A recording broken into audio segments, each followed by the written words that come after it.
Assembly के speaker ऐवान के अंदर करें इंसाफ। पीडीपी सरबराह महबूबा मुफ्ती का सोशल मीडिया प्लेटफॉर्म एक्स पर पोस्ट लिखा, बीजेपी रुकने असेंबली स्पीकर पर असरअंदाज होने की कर रहे हैं कोशिश।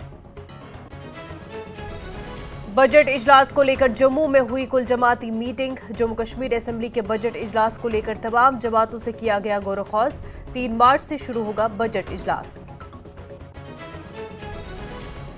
मरकजी वजीर रामदास अठावले का बड़ा बयान, जम्मू कश्मीर को जल्द मिलेगा मुकम्मल रियासत का दर्जा। बीजेपी लीडर तरुण चुग का बयान, कहा आर्टिकल 370 अब तारीख बन चुका है, अब कभी भी 370 वापस नहीं आएगा। वादी कश्मीर और लद्दाख के कई इलाकों में भारी बर्फबारी, कई बालाई इलाकों के सड़क राब्ते बंद, इंतजामिया सड़कों से बर्फ हटाने में मसरूफ। सांबा में मंदिर पर गिरी आसमानी बिजली गिरने से मंदिर को पहुंचा शदीद नुकसान, मंदिर की दीवारों में पड़ गई दरारें। Headlands presents